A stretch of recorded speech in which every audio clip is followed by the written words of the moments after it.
Welcome everyone. I'm Sudhir Pandey and I welcome you to Ahmedabad University and to the conversation series. Uh, Thank you so much for joining. Let me introduce today's guest. As you already know, you have registered for this event, so you know Hemant Mehta. And Hemant Mehta has spent over 3 decades with KANTAR and worked across various roles and businesses. And his last role was with KANTAR as Managing Director, Insights Division, India, and Chief Strategy Officer for South Asia.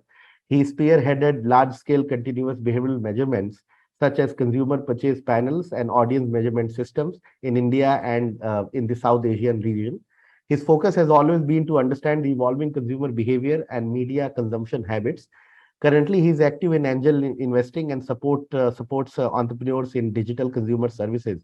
And he's written a very interesting book, India in Numbers. So thank you so much, Hemanji, for joining us today, and welcome to Ahmedabad University. Thank you. Pleasure having being with you, and thank you for inviting me. Thanks a lot.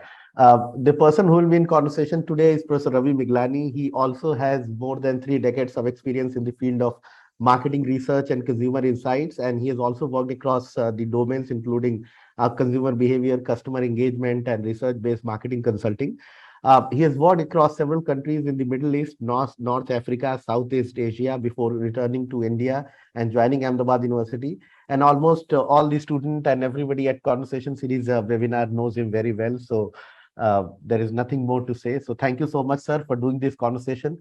First time we have two people from market research who will be interacting and talking about consumers in India. So this is a rare opportunity for all of us. Before I hand it over to you, there are certain rules, as we all know. So everybody will be muted during the conversation, and the conversation will go somewhere around 60 to 65 minutes. And these two speakers will be talking to each other. In the meanwhile, I will request everybody, if you have a question, please put your questions in everybody's chat box. We'll take those questions and then we'll come back to you at the end of the conversation somewhere around 5:05 or 5:10. So thanks a lot. And I request Professor Miglani to take it forward. Thank you, Sudhir, and welcome, Hemant, again. Thank you. Sudhir, I don't know whether your comment that two market researchers will be in conversation, I don't know whether that's good news or bad news, because two market researchers talking to each other can get very fiery at times, and we might not agree on many things. That is the nature of market research. So I don't know whether you should be happy about that, but we will try to keep it civil and insightful.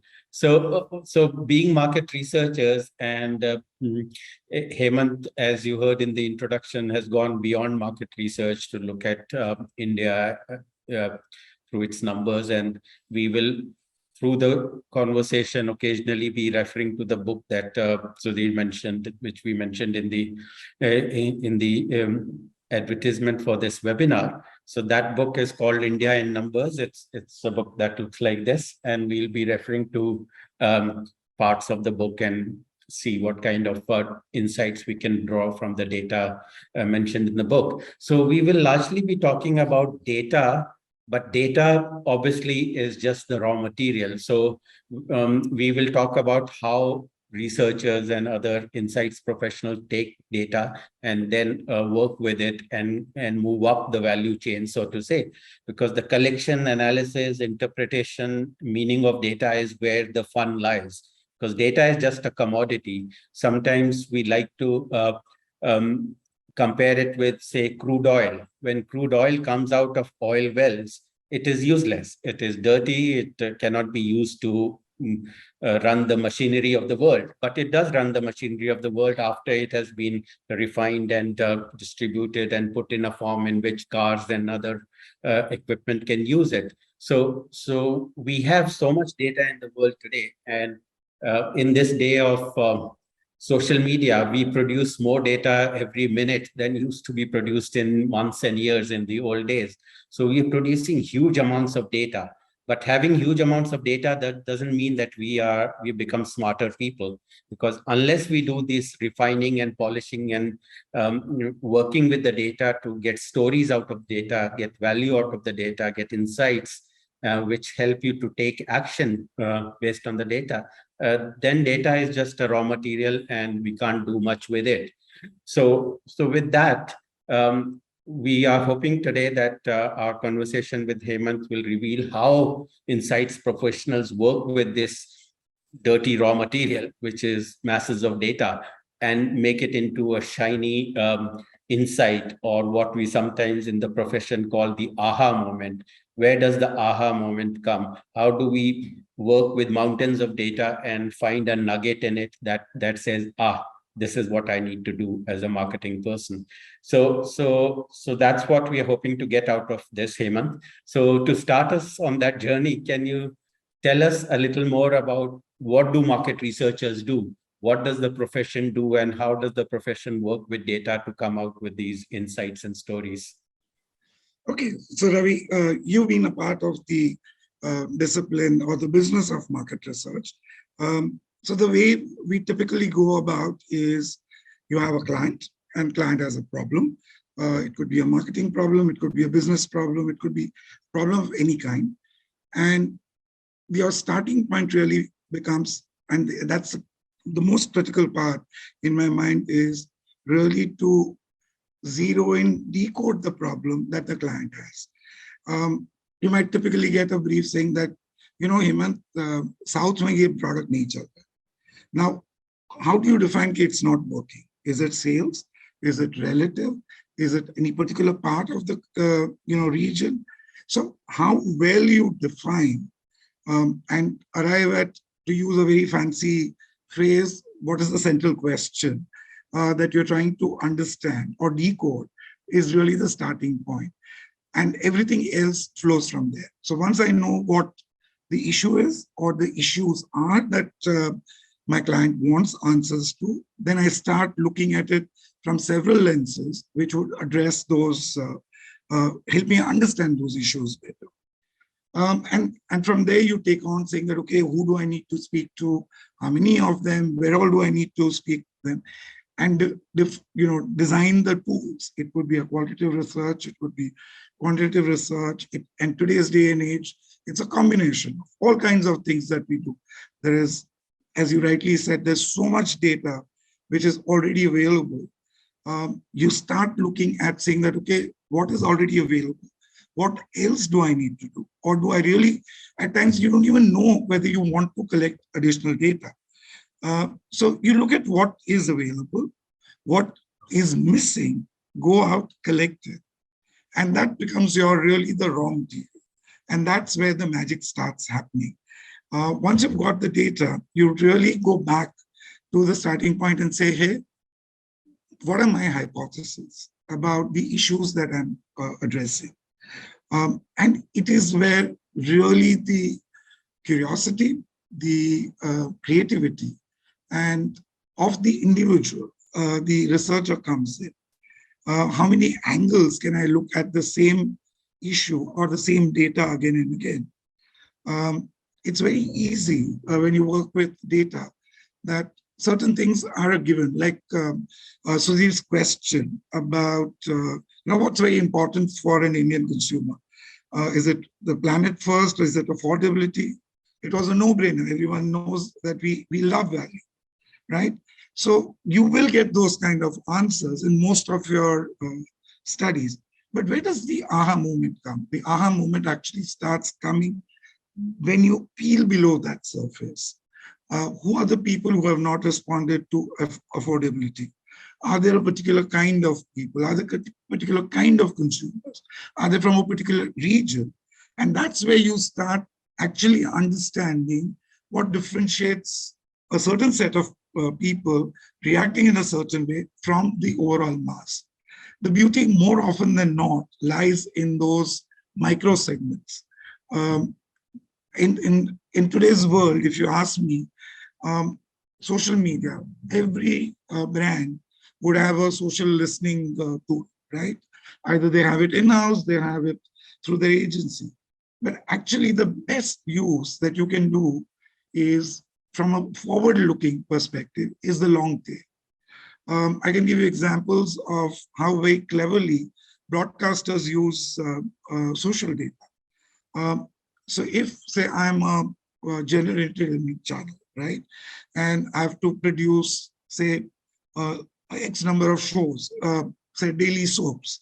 Now, how do I make the content relevant to my consumer? And this soaps, typically we know that they last at least for a year, if not for years, right?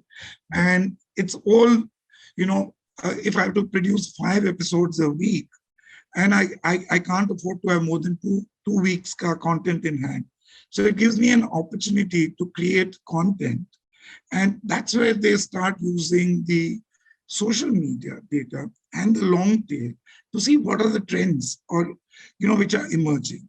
How is the chatter around that being, increasing over a period of time? And can I be the one to ride on it?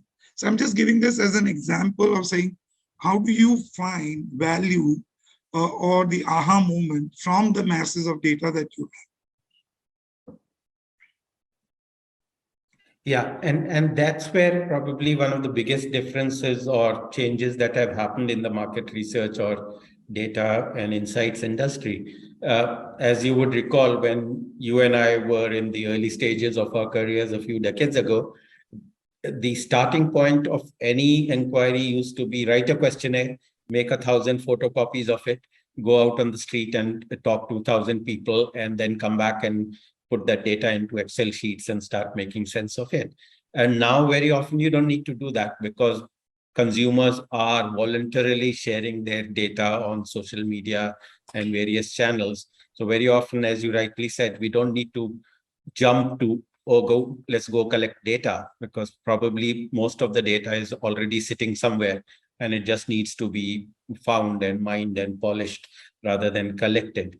So in our days, so to say, if I kind of club you into my days, in our old days, data was a precious commodity. We were starving for data and we had to go out and create data, build data, find data, collect data. The biggest change I've seen in the last 30 years or so is that data has fallen from that pedestal of being a precious resource to being a commodity which is almost free. These days, data is practically free. Consumers are voluntarily putting data out there.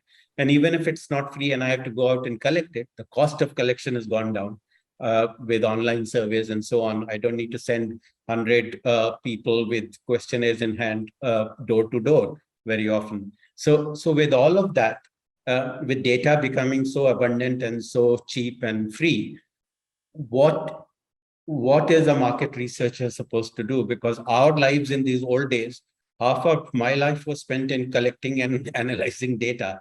If all of that is already there, so what does a researcher do? How does a researcher add value now? I think the life of researcher hasn't changed much, if you ask me honestly. Now, the challenge is that you got plenty of data.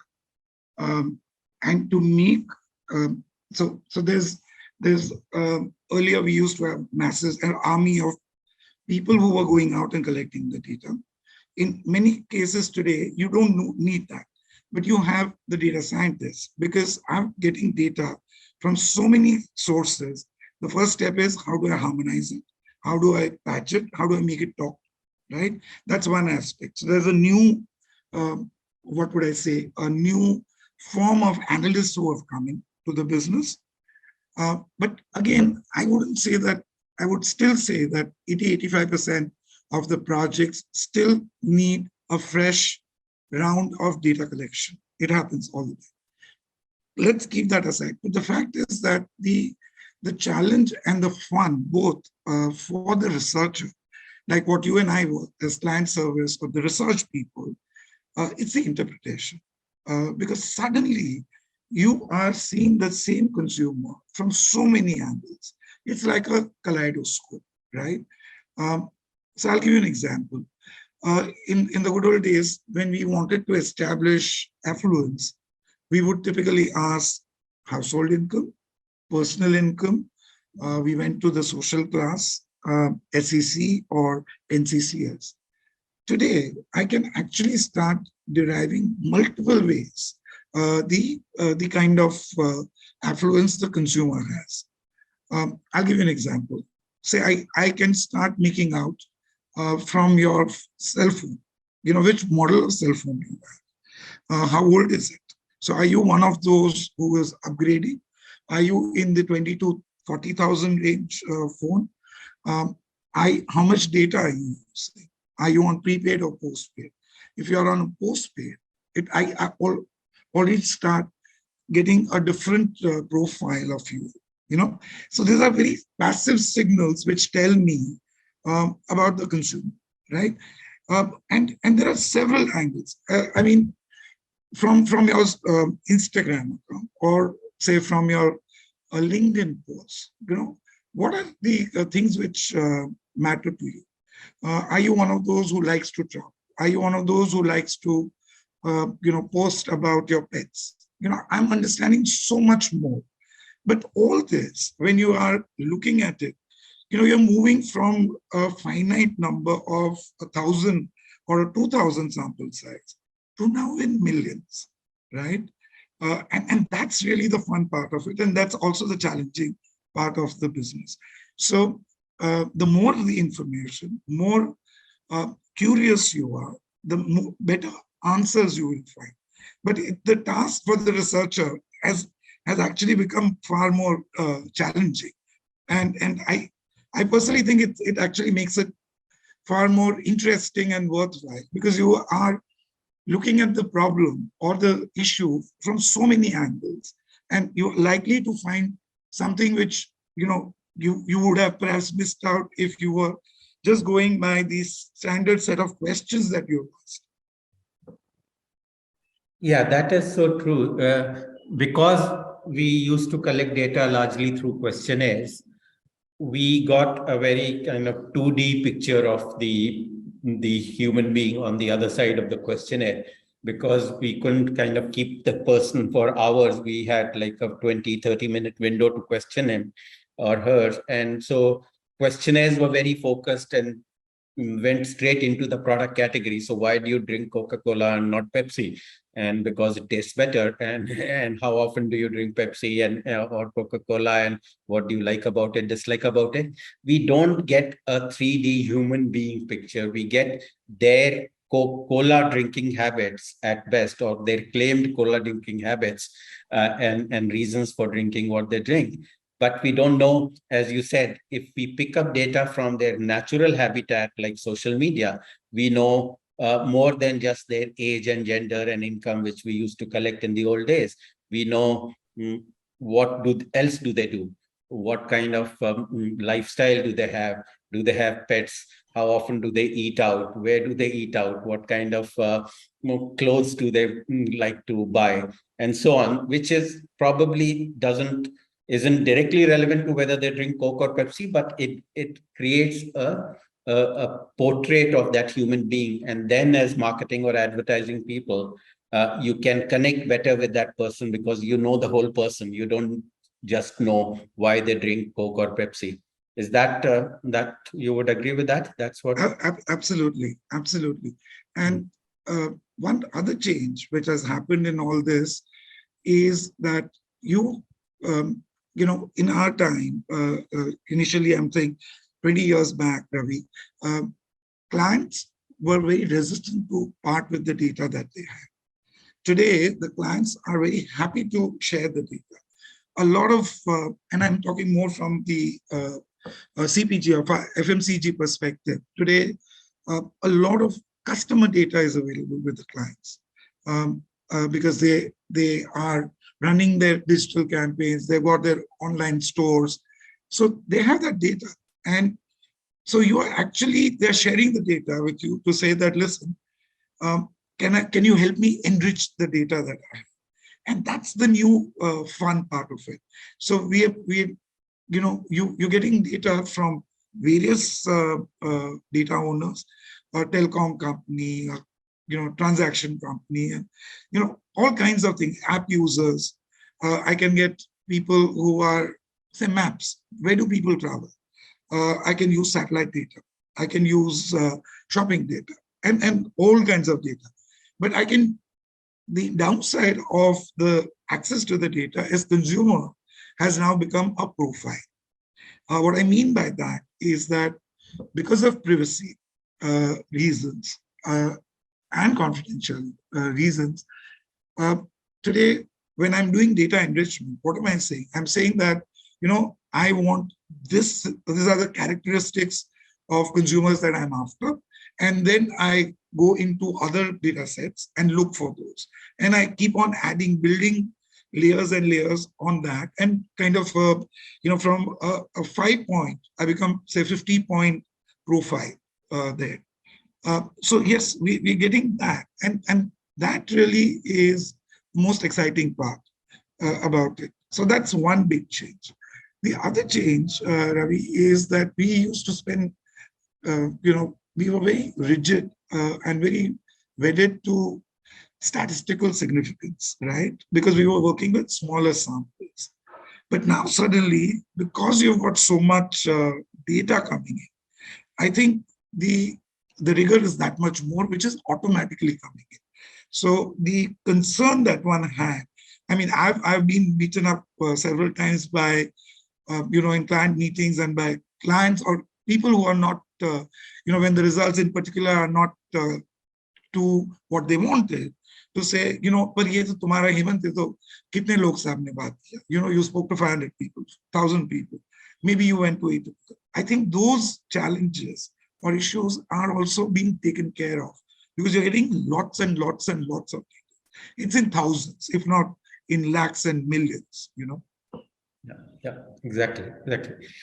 So the challenges are different, but obviously it's not that data is easily available and free and machines are there for kind of processing and analyzing and doing deep analytics on it. Doesn't mean that human beings are no longer needed, because those kind of judgments on what does it all mean, what's the story, what do I do with it, will still, at least in the foreseeable future, will need human beings.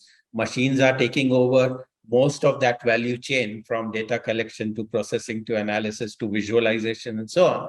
But then a pretty visualization is not a story. You still need, someone needs to look at that visualization and tell a story, which in my experience, I find that is somewhat, sometimes people fall in love with their pretty visualizations and infographics and think ki ho gaya, this is the story. But infographics and visualizations are just means to an end. That someone still has to say, okay, what's the story here and what should you do with it? I sometimes like to compare it with like other professions like journalism. In the old days, most journalists spent most of their time collecting data.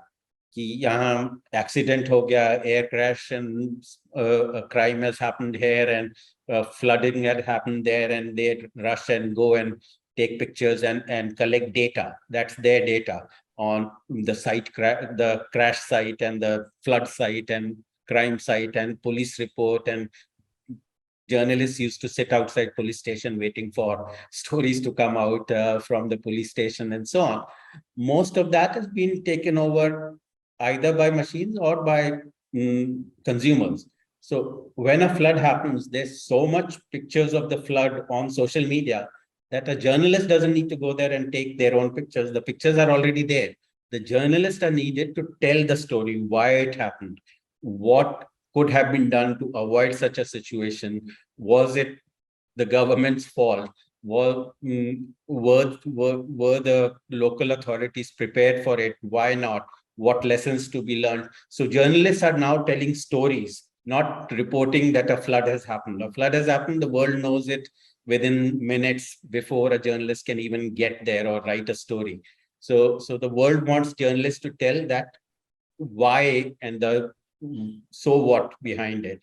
And similarly, in our profession, the data is now there. We don't need to spend too much time with collecting and polishing data, but tell the so what behind the data, which I wanted your opinion.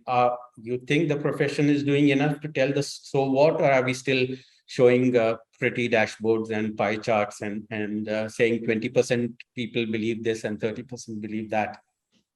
No, I think we do both, but there is a definite, if I look at my last 5 years in my earlier job, I think there's a huge shift away from I remember in the 90s, I would go when I used to work on the consumer panel. None of my presentations would be less than 150 slides. If I look at, say, 2019, the same category review might be actually be just 20, 25 slides. So one is that quantity coming down is one part.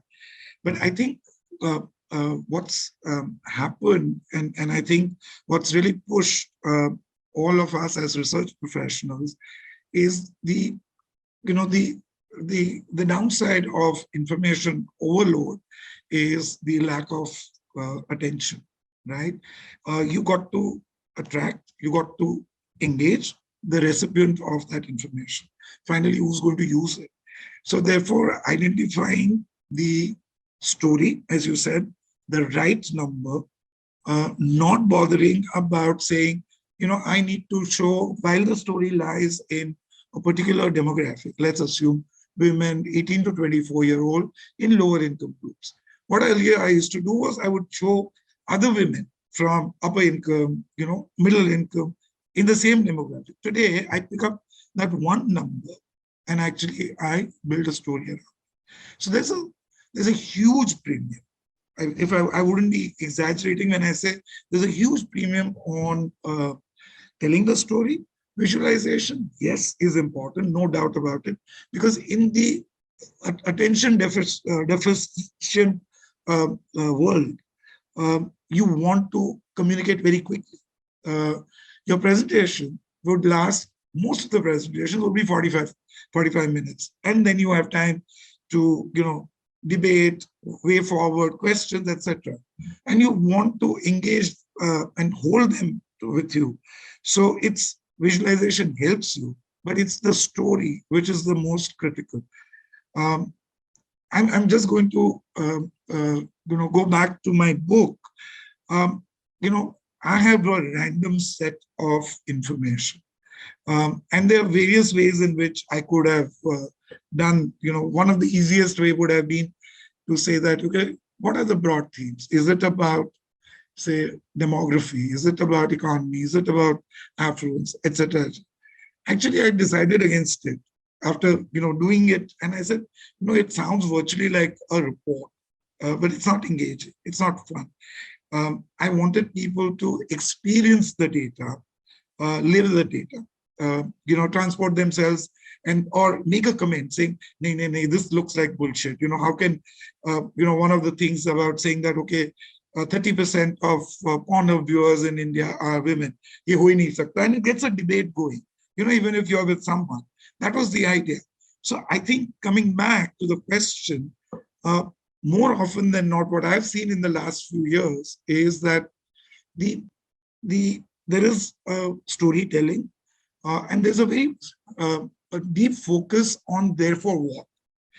There's a story, but how does that story, what does it mean, and how will the end recipient of that story, which is the client, the brand manager, etc., how they can use it for their further usage. Earlier, we were very badly accused of being the most boring set of marketing people in the marketing ecosystem. Let me put it that way. Researchers were terrible because we would go with, as you rightly said, millions of charts, Excel sheets, etc. I think we kind of made a progress, and quite a dramatic one. Yeah.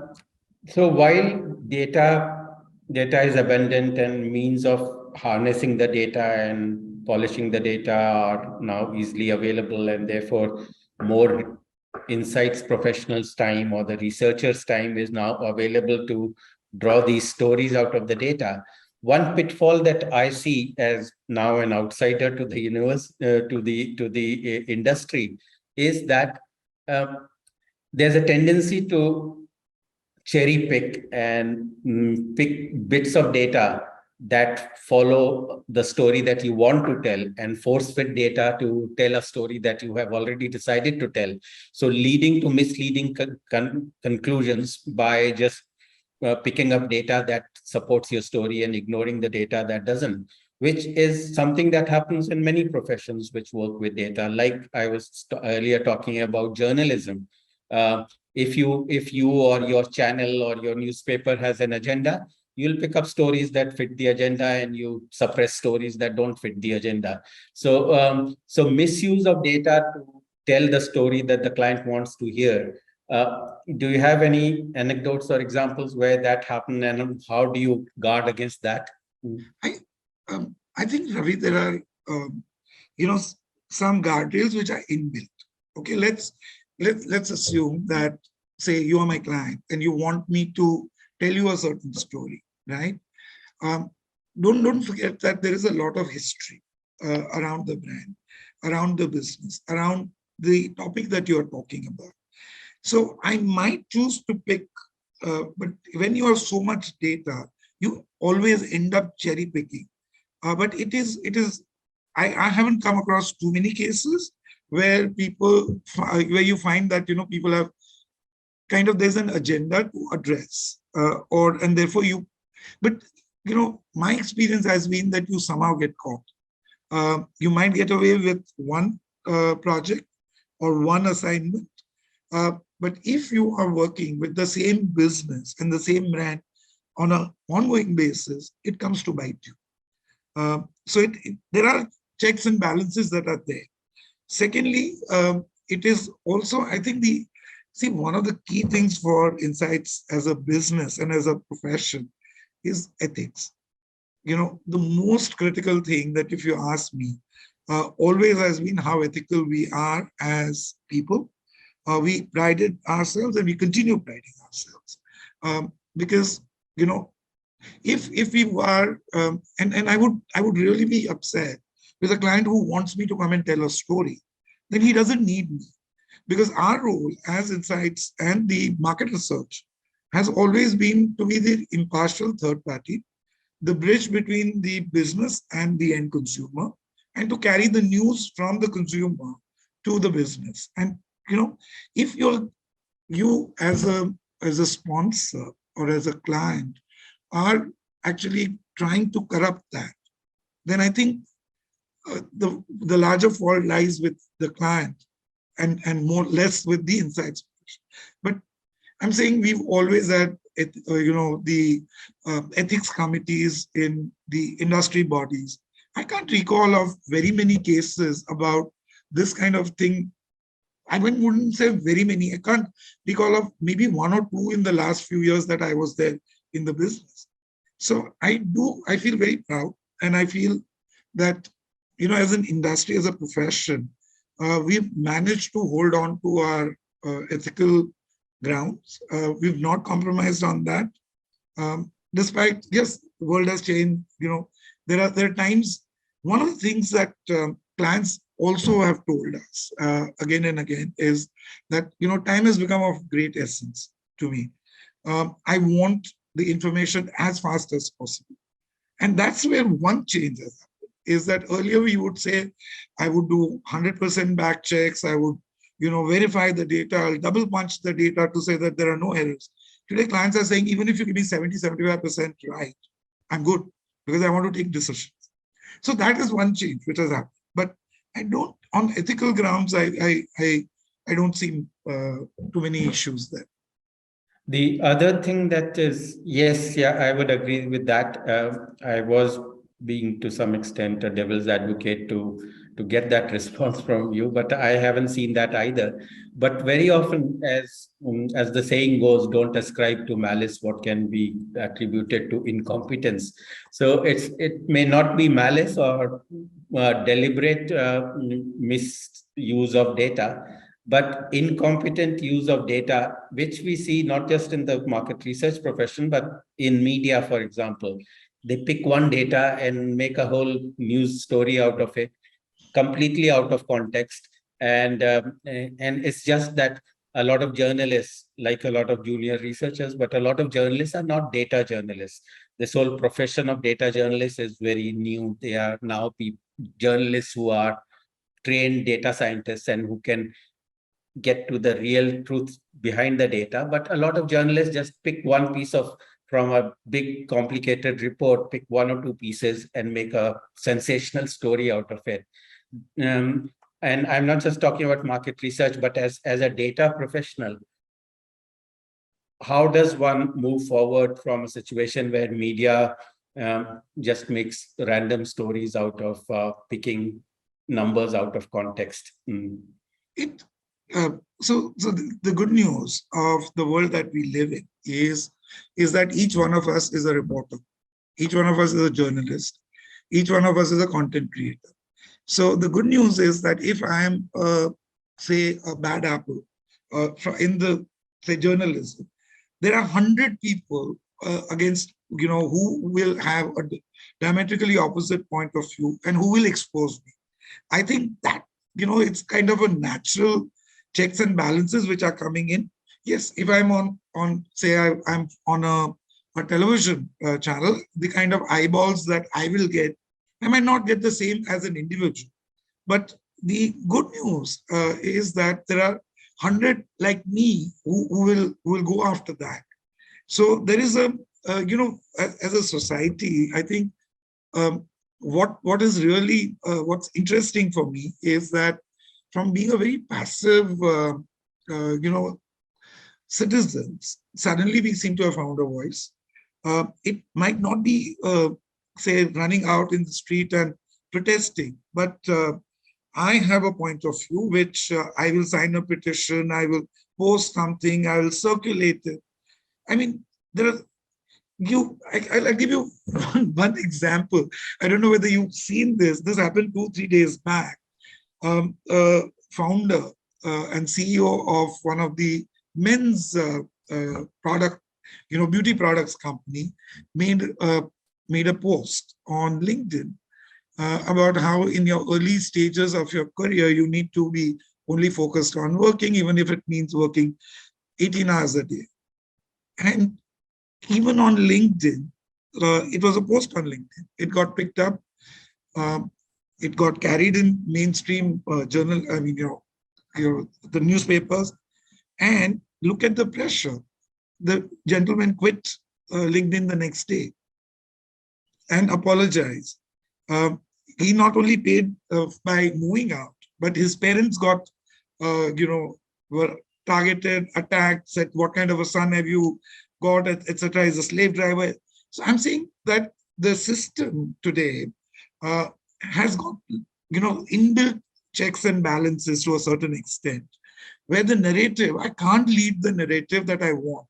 I get caught up. I might be able to do it for 1, 2, a few times, but there's so many people who are watching me and what I do, and people just pick up, and that's the beauty of the world that we live in. Yeah, which is, I think, a good message, and maybe we talk a little more about that because we have a lot of students in our audience today. And I think very often people get carried away by, oh, I saw this on WhatsApp, so this has to be true. We as a culture somehow seem to have inordinate amount of respect for the printed word, that if it's written in a report, in a newspaper, on a TV channel, even in a WhatsApp forward, it must be true. And we know what that leads to, all of that chaos in the last few years of misinformation on WhatsApp kind of channels, which people blindly believe because, yeah, it's written, it must be. So that culture of being cynical almost, or being critical, or being cautious before you run with, oh, this has happened, or this is 80% of the people believe this. Where is that 80% come from? Who collected that data? Which 80% is this? So being critical and not taking data at face value and digging into it till you are convinced that this data makes sense before you share it with anyone else. I think that discipline is there in the market research industry, but it's not there in the wider world. And any advice to young people on how to spot fake news, so to say, how to spot the silly forwards that come on with WhatsApp? So 2 comments. One is, yes, see, the other trouble with the world that we live in is that because, as I said, we are all journalists, all content creators today, we want to be first. Okay, and that's where this kind of narratives benefit from. So if you send me a forward, I blindly believe because it's coming from you, and it's my job now to send it. I want to be the first in my 100 groups that I have got on my WhatsApp to share that information. So that's the one of the challenges that we live in. But yes, I'm saying that I do believe in the power of good, overcoming the fake news or the whatever else is being circulated. But the other is pause, look at it, and don't be in a rush to. It's not a game that you want to win, where you want to be first. But look at that. You've got various ways and means today to validate that. Right from, going back to the example of, say, some disaster somewhere, something has happened. You've got so many possible ways of validating that, right? I'm saying that going back in the pandemic, early stages of pandemic, the amount of forwards that I got about what I should be drinking, what I should be eating. Literally, I thought that I'm just going to be one Ayurveda. My body is going to be only full of herbs and stuff. But I actually initially I was in panic, but over a period of time, I said, okay, let me go and check. One of the advantages is that I got Google, I got all kinds of things to understand whether I should have this, what is being told to me or not, to consume. So pause, look at it. The fact checkers are there. Look at the different angles, different sources, and you will know what's happening. That's all that I can say. Yeah. So this was a very, very good, in my opinion, a very good overview on what is done with data by data professionals like you, and how data becomes an insight and a story and aids decisions rather than just be nice to know. So what I suggest we do in the next few minutes of our conversation is so this book, as some of you might have seen, I'll just flip through some pages. So this book has like little factoids, so many people do this, or 36 crore people that. So these are facts, these are little data, all from reliable sources, and the book has all the sources at the end of the book. So these are factoids. But let's play kind of a game where I'll throw some of these data back at you. It's your data, but I'll throw it back at you and see how you would look for the story behind the data rather than just the data. So one of the facts I noticed early on in the book was Parle-G is the #1 FMCG or consumer product brand in the country. So Parle-G being those glucose biscuits, which I think is a fact everyone knows. So we didn't probably need to know that this data. But you then follow that up with that 400 million Parle-G biscuits are produced every day. So as a consumer, how do I comprehend that number? 400 million Parle-G biscuits are made every day. And how does that help me? Okay, so I think if before I answer this, I would like to just contextualize why this data or why this book, to be honest. So we know, most of you talk about India and you talk about, we all say that it's a fast growing market, 1.3 billion people, blah, blah, blah. And there are lots of, I would say, truisms or, kind of labels that we have put around us as a country and as people. And there are lots of things which are very, very different. So I started on, even before the idea about converting into a book came, was really sitting back during the time of pandemic, bound at home, didn't have much to do, to say, it just triggered a thought saying that, listen, clients have asked me so many questions where I've gone and said only one thing, yaar, ye data nahi hai. Okay, ye nahi milta hai. I don't know, you won't find this data for India. And so I spent about a week actually sitting and writing all those questions which I thought there were no answers. Okay. So I got about, I think, over 1,000 such data points and questions.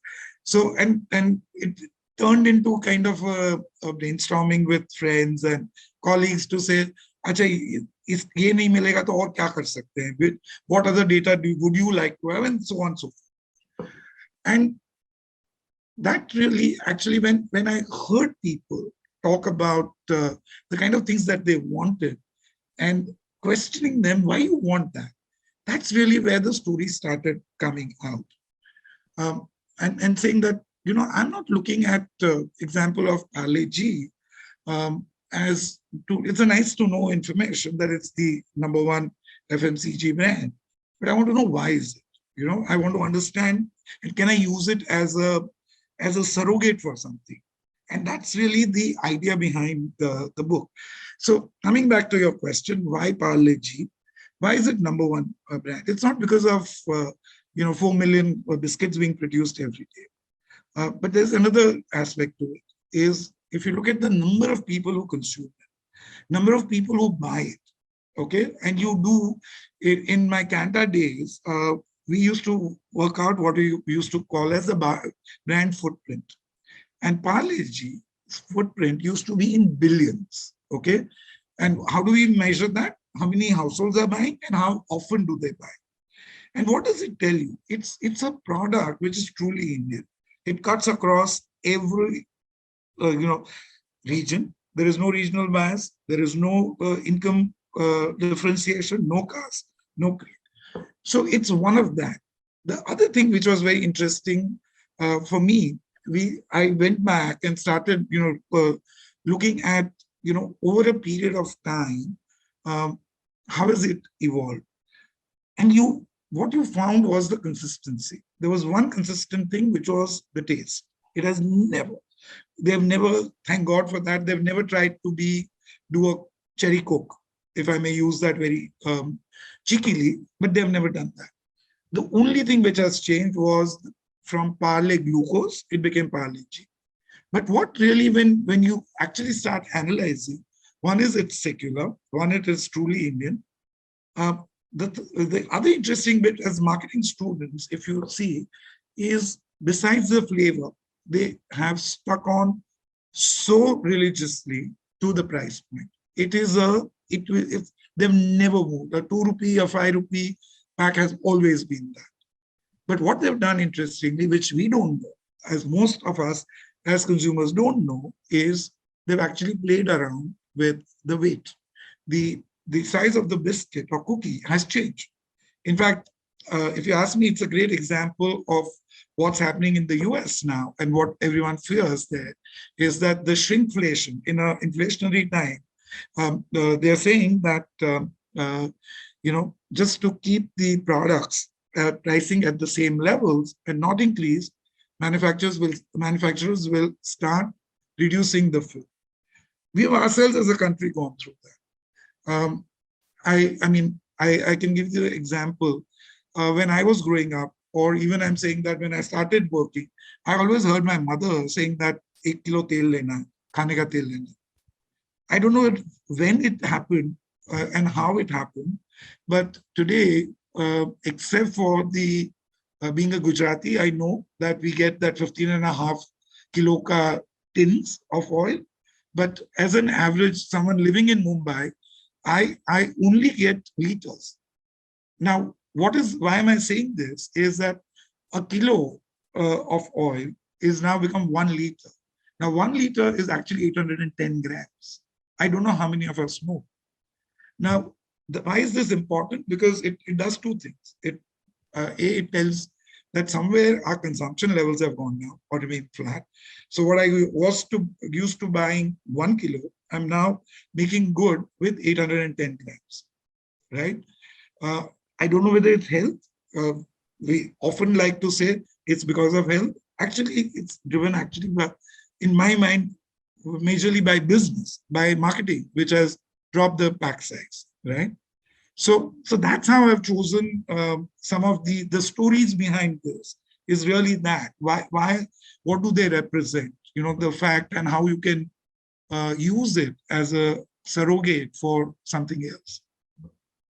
Yeah, thank you. That was a very interesting observation, which I think a lot of laymen, a lot of common people won't know how to keep the price point the same. Parle G, the 5 rupee pack is still 5 rupee pack, but the grammage has reduced.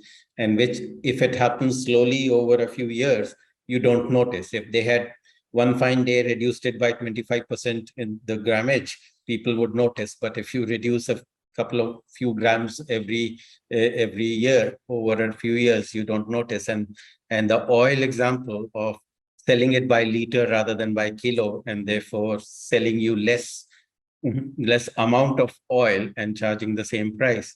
And that, I think you are right on the oil thing. In my observation as well, is that we go by, so I bought a 1 liter bottle of oil, and I know that 1 liter bottle of oil should last me 15 days.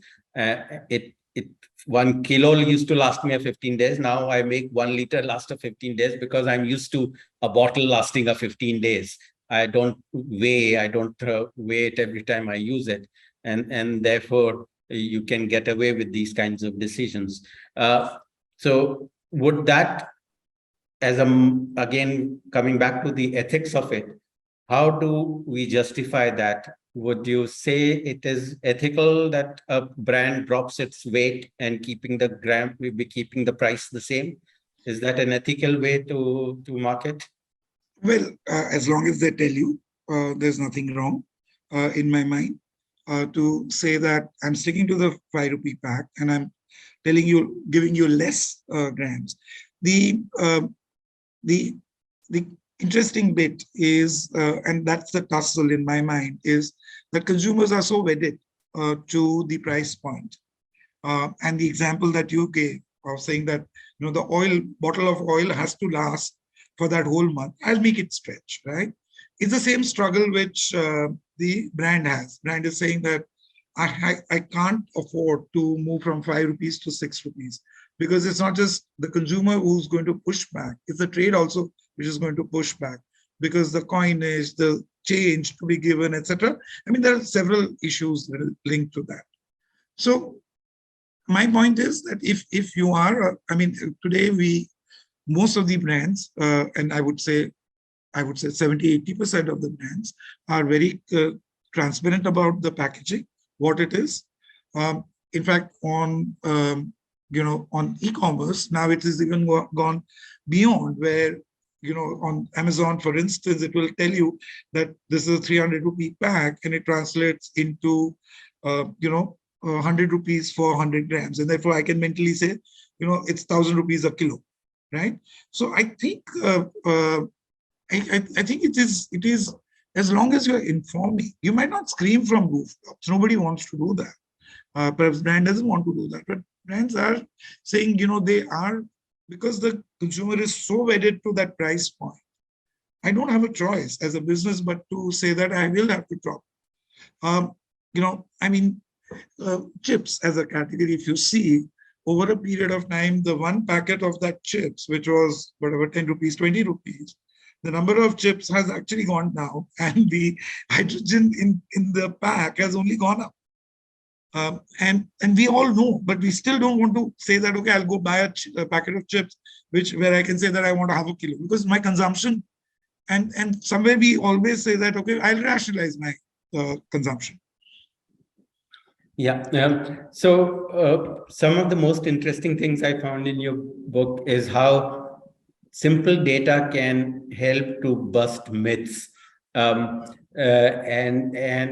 we have stereotypes as consumers, as human beings. We have stereotypes, and those are kind of built over the years, partly through our personal experience, partly through media.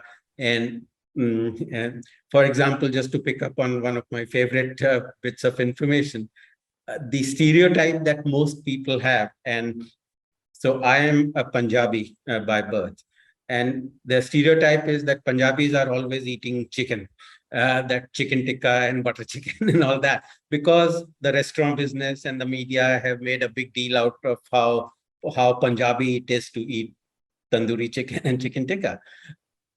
Punjab is one of the highest vegetarian states in the country. 75% of people living in Punjab are vegetarian, which is higher than the number of vegetarian or proportion of vegetarians living in Gujarat. But the myth, the stereotype is that Gujarat is a very vegetarian state and Punjab is a very chicken eating state, but more vegetarian as a proportion in Punjab than Gujarat. So how do we reconcile these? Where do these stereotypes and myths come from, and what does the data profession have to do to bust such myths?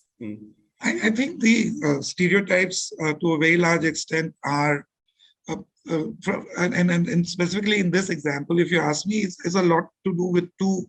You took one side of that, which is the hospitality or the restaurant business. The other, what you forgot or you didn't mention, is Bollywood, which has kind of glorified and kind of brought a Punjabi into each one of us. A Gujarati is also a lot Punjabi today. If I look at, just as an example, I mean, growing up, I never knew what paneer was there. I mean, paneer was not something that we used to eat.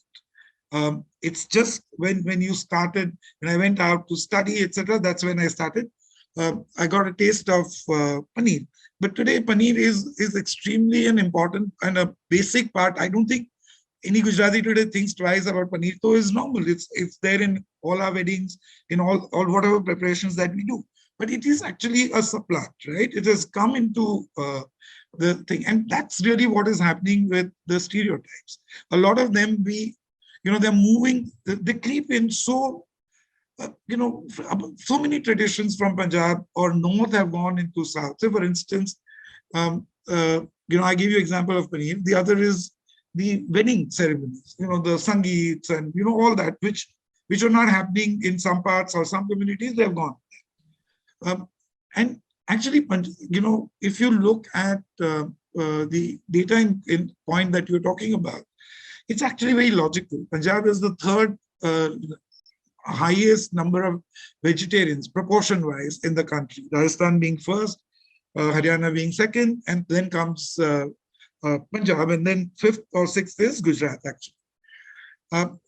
Now, what is one is you can attribute it to a very strong religious reason, Sikhism, etc., which has been the driving force behind being a vegetarian. And the other interesting bit in my mind is, if you look at it, these states, Punjab and Haryana in particular, are very strong on milk and milk diet.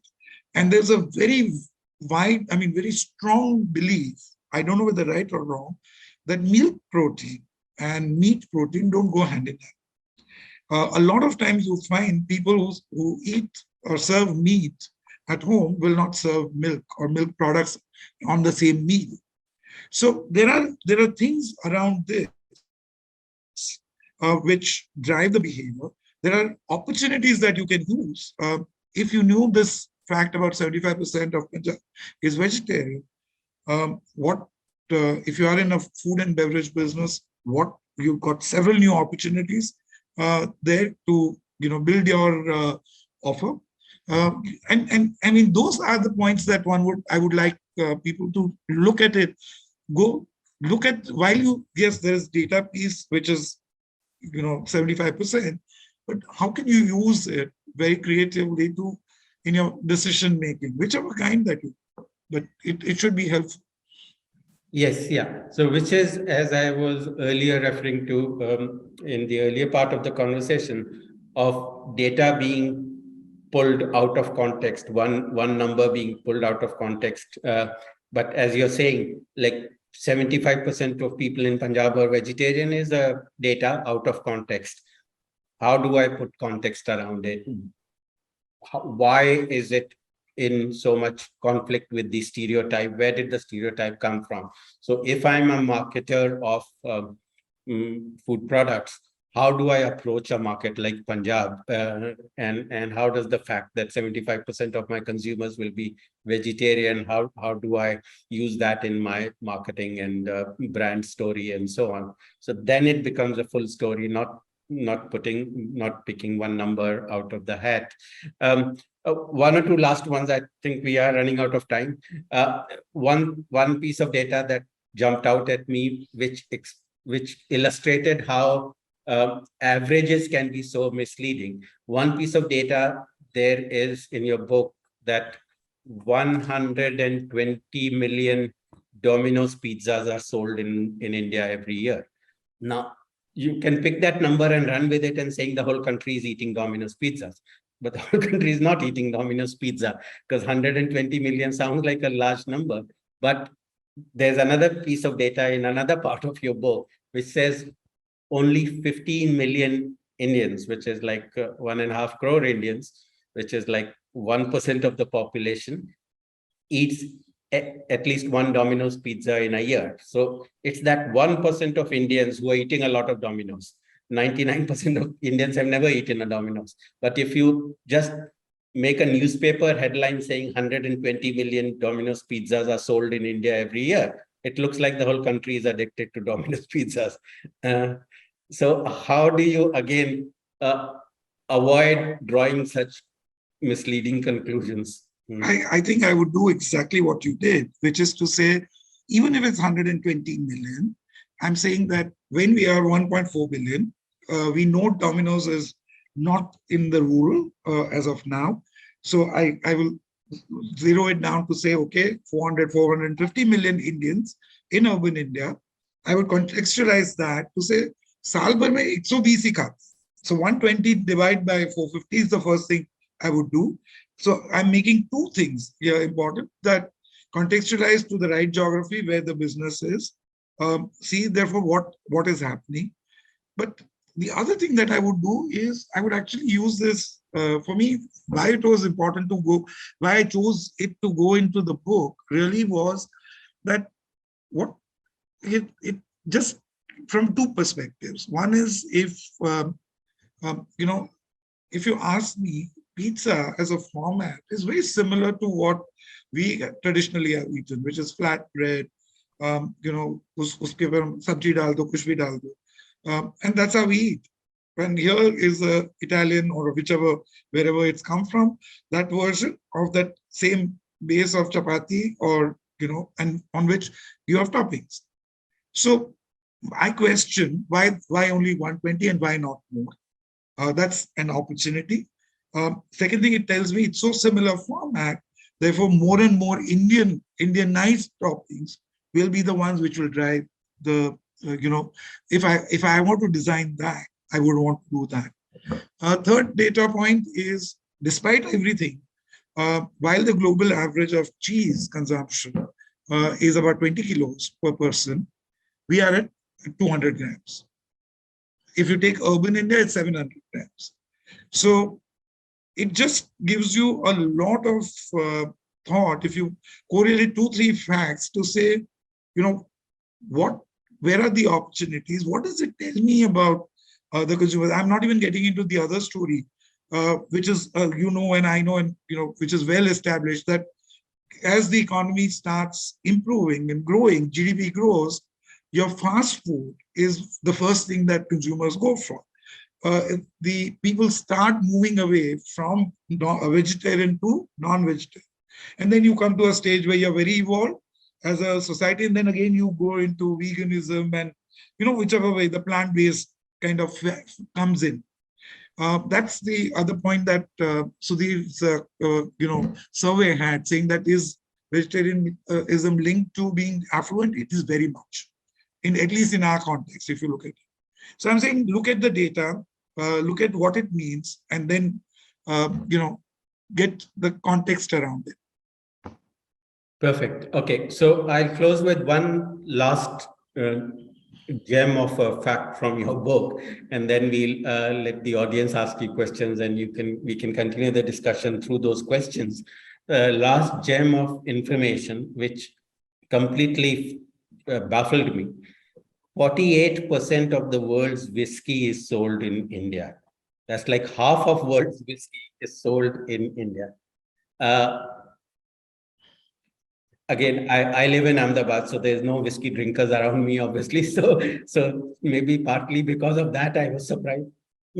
So is there a context behind this number? Actually, there's very good context. If you look at and this is a huge survey, okay, done by the Government of India, National Family Health Survey. The latest round, which happened during pandemic, it took couple of years, but so bulk of it was during pandemic when liquor shops were not open, and people were not allowed, going out was restricted. But even that, it tells that amongst adult men, there's 30% of them are alcohol drinkers. Okay, now that population translates into 500 million such consumers. So is it any surprise, therefore, that half of the world's whiskey is drunk by us? I don't think so. I'll give you some other context. If you look at it, we consume about 1.6 billion liters of whiskey, okay, in India. You divide that by 500 million men. I'm assuming women are not whiskey drinkers. It actually comes down to very low consumption. We have a drink, a 60 ml drink twice a week amongst men. So yes, we do. There's a key difference. Ours is not, when people talk of whiskey elsewhere in the world, people think of it as a malt. Ours is a molasses base. But yes, there is the interesting bit is that we do love our whiskey. We are the largest consuming nation in the world. US comes after us. And surprise, surprise, France is number 3. Now, when you look at this data, people believe France is a wine drinking nation. Actually, is the third largest whiskey market. UK is nowhere in the list, followed by Japan, which is 4th largest whiskey market. Great. Yeah, I think a lot of such other gems and contexts around data pieces we can address in response to questions. So I'll hand over now to Sudhir. Do you have questions from the audience, Sudhir? Yes, we have a lot of questions, and some of them have been answered during the conversation. But I would like to invite Professor Jinal Parikh to ask a question. Professor Jinal, if you can unmute yourself. Yes. Yeah. So, good evening, sir. Thank you for sharing such interesting insights about the market as well as the data and how the numbers tell stories. It was wonderful hearing you and Professor Ravi in the conversation. I have put my question in the question box, but I'll repeat the question. You have been instrumental recently in drafting the New Indian Consumer Report, which came out in 2021 post-COVID, if I'm not wrong. And I think that was also from KANTAR.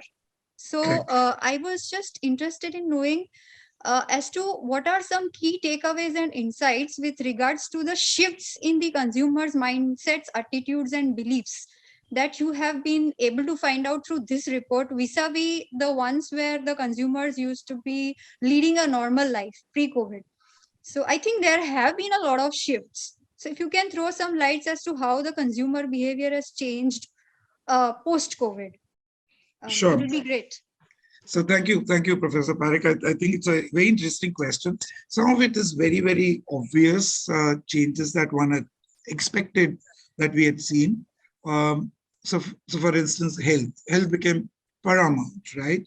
And it was not just in the form of stimulants or sanitizers, but even certain other consumption of things.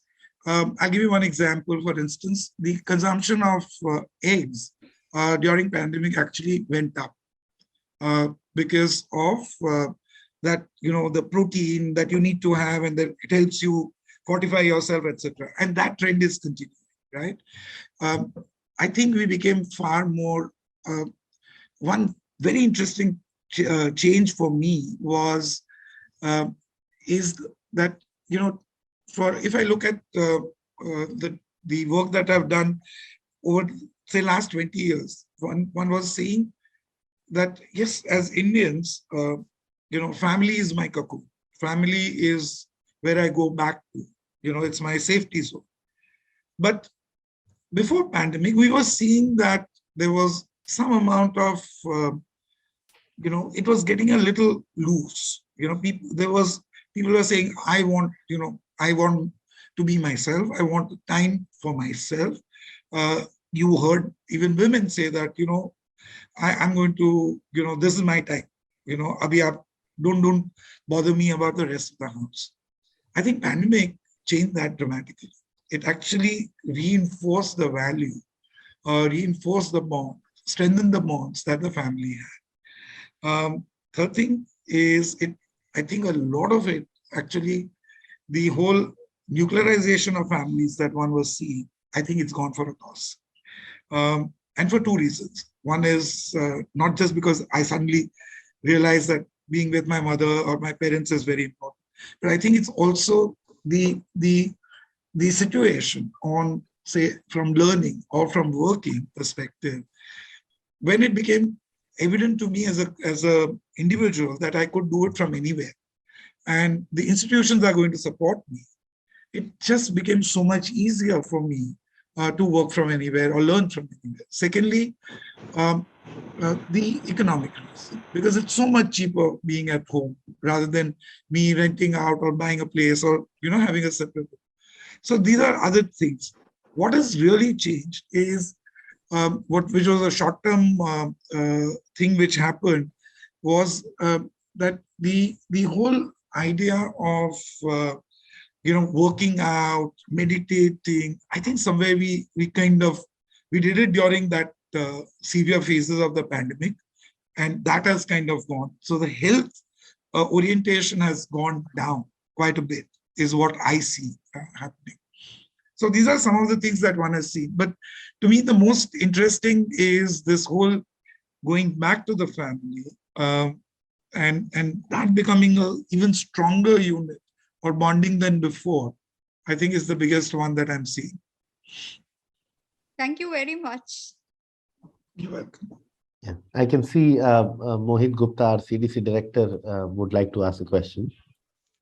Hi, Hemant. Good to hear you, and some wonderful nuggets coming from you and Ravi.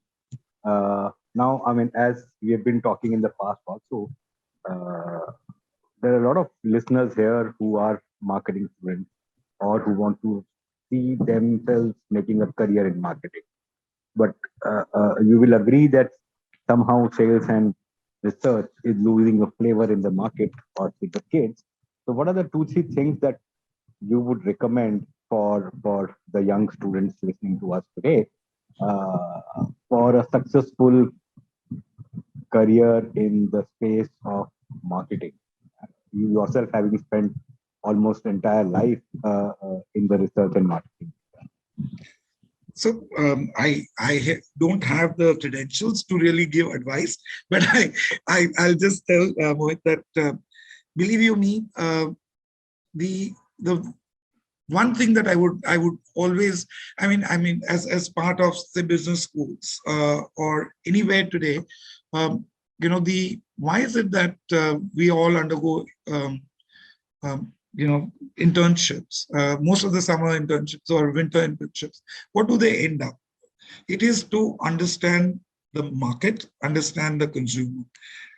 And what you end up actually doing is nothing but research during that time.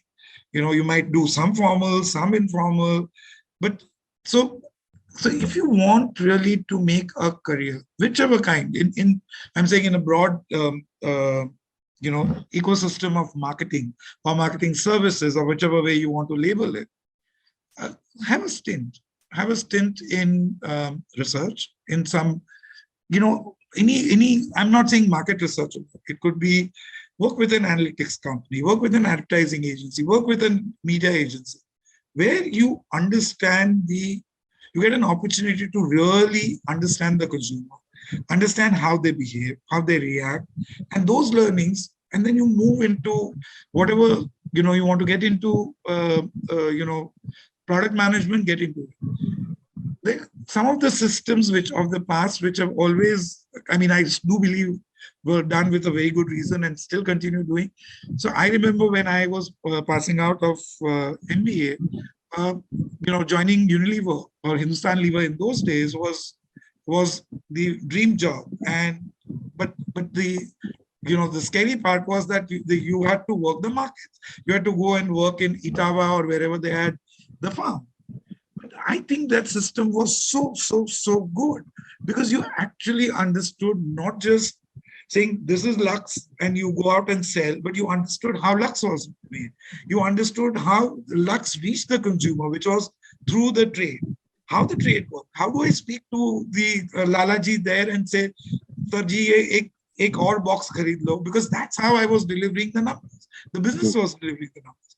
So I think it's a great idea to spend. And today there's so many opportunities. You can be into creative, you can be in data analytics, be a data scientist, but all of them will give you an understanding of the consumer, which will be most valuable when you get into whatever else that you want. Golden. So KYC is something that people should be working at, or the KYC skills. Great. Thank you. Thanks for that. Yeah, thanks a lot. Now I would like to invite one of the students, MBA student, Shalini, to ask a question. Shalini, if you can unmute yourself. And yeah. Good evening, sir. First of all, thanks a lot for such an insightful session. Sir, I had two questions in my mind. First question is, now that we are living in an extremely technologically driven world, where for everything we are using technological tools. So in that context, does AI and machine learning, which are quite ubiquitous in today's world, are they really helpful in carrying out market research? And if yes, then to what extent? And so my second question is, has the consumer today become more receptive towards unconventional product ideas or service ideas, or are they still averse to certain changes? So these are my questions. Thanks, Shalini. Okay, let me try and answer your first question about AI, ML, and how, so what's the value of human beings? I think this is something that Ravi and I also chatted in the earlier part. So my answer to this is that you can't do one without the other. You need people. Now, basic assumption that we are making with AI, ML is that there is all the data which is available. Then you're training. You need the training data set. You are telling the machine to identify what you want, right? It can't just go, I can't just let it loose. I have to, ask questions. Who's going to ask questions? The questions are going to be asked by people who understand what the issue is, what the brand is. What questions are we trying to answer, right? So you got to program that, and that comes from the person, from people like me or you or whoever is in charge of that. So you need to set hypotheses also, which the machine is going to chase. You need people. That's number one. So in my mind, at both the stages of beginning and end is machine will generate X amount of patterns for you, right? It will say, this is what I'm seeing. You spoke about, AI. I would say even take very simple thing like say natural language processing, right? Which we say that, okay, on social chatter, go and find it for me. But even when I'm doing that, I need to tell the machine, NLP programs to say, look out for this 20 different kind of terms. Only then it can come back and tell me what I want. So the role of human being is not going to go away. It is going to be easier for him or her, but it is very, very critical. I'm going back to a study which was published. I don't remember whose study it was. I think it was Adobe or Salesforce, one of those, respected studies which showed that the only change that people foresee with the AI ML is that they're saying that some jobs might become machine will take over. But the good news at that point, I was very happy because I said, okay, they're saying that researchers or analysts ka job rehne wala. So that was one comforting factor. So I think that was your first question. Shalini, what was your second question? So my second question was, has the consumer today become receptive towards unconventional product ideas, or are they still averse to sudden changes? I think it's both. Okay, so we spoke about Parle Ji as an example. Now, certain things which are my staple, which are it's very hard for me to move away, right? But on the other hand, let's take the example of, who would have ever thought that onion shampoo will be something that, people in India would love. Nobody ever thought, right? Till Mama came, Mama spoke about onion shampoo, and it's become a big category. It tells you that consumers, if you give a right logic, are willing to experiment. But I don't know whether can replace a Dove, or will it become, I don't know how many years it will take. And I don't know how long the trend of using the onion shampoo is going to continue, but that's a different issue. So I'm saying people are open if you have a solution which is authentic enough for me as a consumer, where it resonates with me, and I do believe that it can. Finally, I buy products and services to solve a problem, to ease my life, improve my life. Right? This is a basic reason why you and I go and shop, or we subscribe to something. So if there is something different, why not? I mean, let's take the example of recent data, 2-3 days back. Why is UPI so popular? We're transacting some 10 billion in a month, 10 billion transactions in a month, or some number like that. I might be wrong in the numbers, but it is, if you see the curve, it's just going up gradually. It's about 65% of the transactions are now UPI transactions. Think about it. As a country, we were always cash. Cash was very important for us. And then happened demonetization, and then life change. But life change, but the fact that it is easy, fact that I'm able to control, it's on my phone, which is always with me, consumer behavior has changed. So they have gone in for something new. So the point is, as I said, if I feel if the solution resonates with me, and I feel confident that it will improve my quality of life or experience, I will go for it. Thanks a lot, sir. Thank you, sir. You're welcome. Yeah, our time is up, but I would request Hemant sir for 10 more minutes. We have several other questions.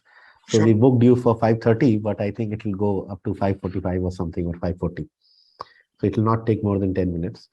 Professor Vinay Kamakar would like to ask a question and is raising hand. So if you can, Professor Vinay, can introduce yourself and ask a question, that will be. Yes. Are you able to hear me clearly? Yes, we can. Yes. I'm a visiting lecturer in Mumbai and also a consumer research consultant. My bigger introduction would be Hemant was my super boss for 14 years. Wonderful. Yeah. Good to have you. Welcome. So Yeah. I personally owe a lot of what I know about not only market research, but about management in general to your guest, to your honorable, your speaker, Mr. Hemant Mehta. So Hemant, first of all, thank you very much for whatever you talked about today. It was very insightful for me also. But anyways, because other people are waiting for the question to ask questions, I'll come to my question. Sir, can I ask my question, sir? Sir, can I ask my question? Yes, please. Yeah. So Hemant, I've written the question there in the chat box also, but let me ask that question. We talk about data collection having become easier and more data being available, cheaper data being available for cheaper cost, digital data, social media.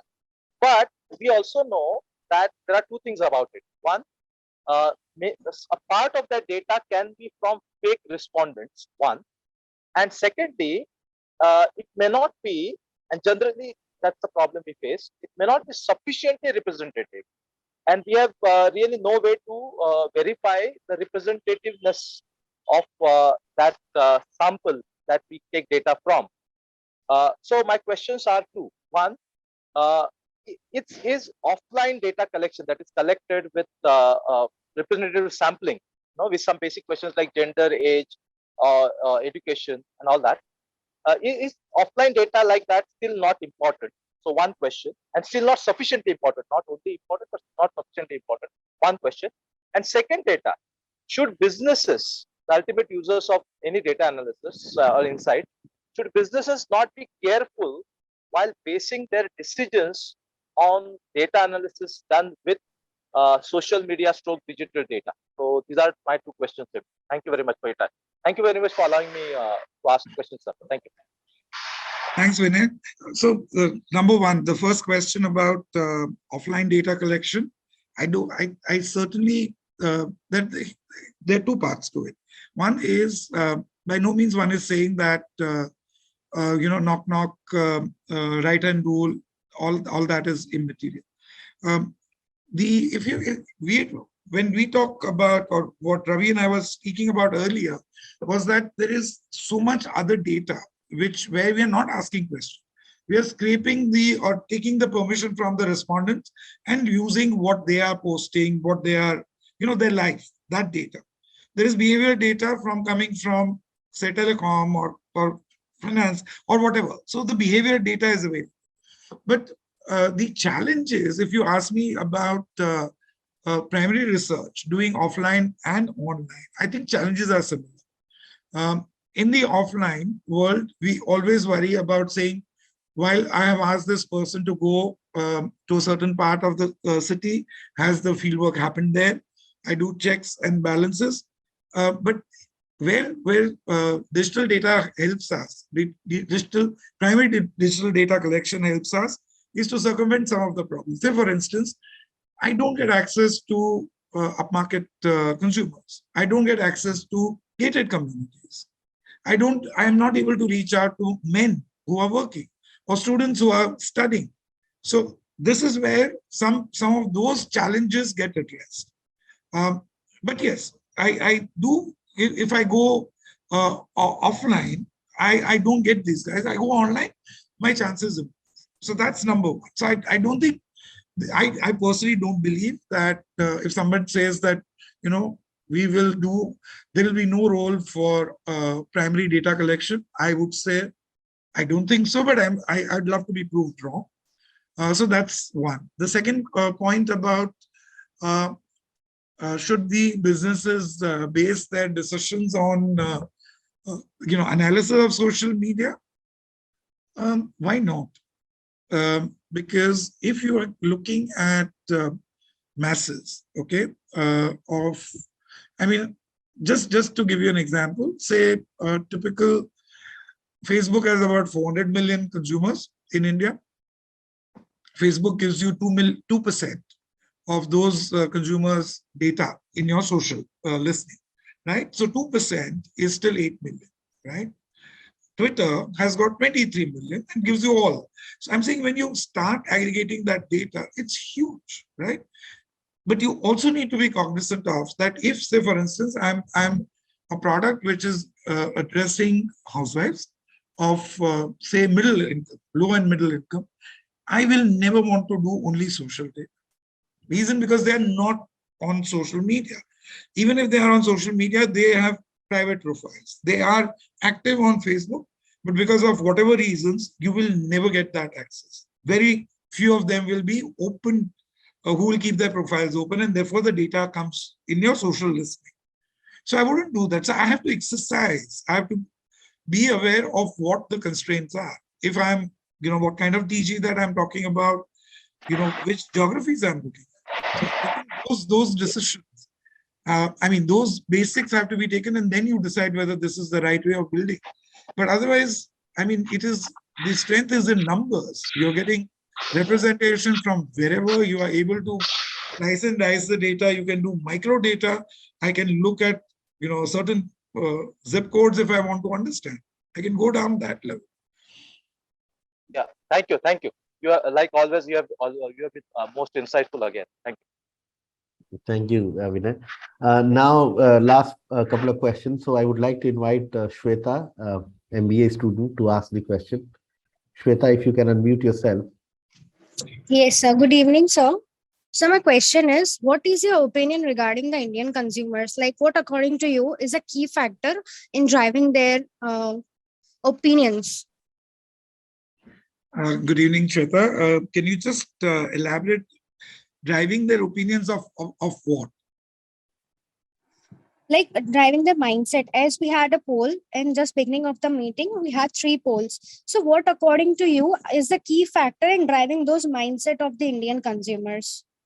So, number one is there is no one, one Indian consumer.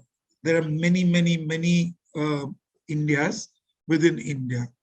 Shweta, I'll just give you, not just my theory, but how businesses are recognizing that. If you look at Unilever, the CEO and Sanjeev Mehta launched a program called Winning in Many Indias, WIMI. It's called internally, WIMI. Yes, sir. Yes, Now, sir. it just tells you one simple thing, is that there is no one Indian, there is no one India. There are many, many India. Okay, that's one example. Second example is for even within cities today, it's the age of micro-marketing. With digital in particular, it's become so easy for me to, target a particular geography. Go and look at MMA, which is the Mobile Marketing Association, case studies about how location-based targeting you are able to do. Amazing stuff. You are able to, technology allows you to do that. So without, repeating myself, Shwetan, there is no one, prototype of an Indian consumer. Yes, there are certain values which are very, very, which runs through. We spoke about value, being value conscious. We know about family, being all about family is very, bonds are very strong. We still value education, but I would not want you to generalize. There are certain 3, 4, 5 traits that I would say kind of more or less will be common across, but there are many, many Indians, many, many Indian consumers. So please, first identify whom you want to talk to and then start studying them. Don't generalize. Okay, sir. And one more question. As you are a part of marketing research program, so you should what according to you has been the greatest challenge while you were dealing with the Indian consumers? Okay, so there are many challenges, but I think the main, the challenges vary between, say, urban consumers and rural consumers. Challenges could be in terms of access. I spoke about in an earlier question, saying that, say if I come to, say, in your campus, in your university, if I'm not allowed to interview, I am not able to get access. That becomes a challenge. But I think the main biggest challenge today in market research is the consumers have become so busy. Okay, it's the paucity of time. We as a profession have to recognize it, have to be very, very brief in what we, and our questioning has to be very, very precise. Consumers are so busy. They're doing us a favor as market researchers by answering our questions. And these, we have to respect their time. You have to respect and don't treat them as Ogilvy said, don't treat them as morons. I think you've got to respect that. Access and time of the consumer is super, super difficult. That's the most challenging thing. People talk about, are consumers able to verbalize? Believe me, they verbalize very, very well. Where we go wrong as market researchers is, say if it's a quantitative survey, and I see all this that I'm speaking is actually being recorded or written. When it gets converted into data, it typically becomes so flat, and it's pre-coded into some 100 different reasons, and those reasons come out. I think we do a bad job of it. Consumers are actually able to verbalize very, very well. But it's the access and time. Consumer is extremely rushed, extremely time pressed. They're time poor now. Thank you, sir. Thank you so much. You're welcome. I think we have done most of the questions. Ravi sir, if you notice any question that you would like to raise, otherwise. No, I think we have in some way addressed most Yeah. of it, and we have kept Hemant for longer than we had asked him for. So we should let you go. You have given us so many insights. So I'll not really do a kind of closing statement, because you have closed the loop on all the questions that were raised by me and by the audience. So it's all very clear. My only thing that I think I have relearned, which I had learned during my market research profession, and I think a lot of our students here need to learn, is I think in our culture, there is too much focus on knowing the right answer and not enough focus on knowing the right questions. And I think we need to focus on asking the right questions, being curious and asking questions, and not rushing to answers. Answers will come in good time. If we ask the right questions, answers will come at some point. They haven't come to me yet, but they will come at some point. But asking the right questions, like whatever random data we pick up, 120 million Domino's pizzas sold in India every year, 400 million Parle-G biscuits consumed by Indians every day. Why? What's the story behind it? And as Hemant told many of the stories behind it, and how to put a context behind it by asking why, rather than just taking data at face value and running with it. So know the right questions and don't bother about the answers. Answers will follow. With that, I think we will thank Hemant for his time. It's been really insightful, and we will hope to see you at our campus in the near future. Thank you. Thank you so much for hosting me, giving me this chance. Really lovely speaking with everyone. So thank you for your time. And I look forward to visiting the campus soon. Thank you. Thank you. Thank you so much, sir. And thanks to all the students and other people who have joined today. Take care and see you soon.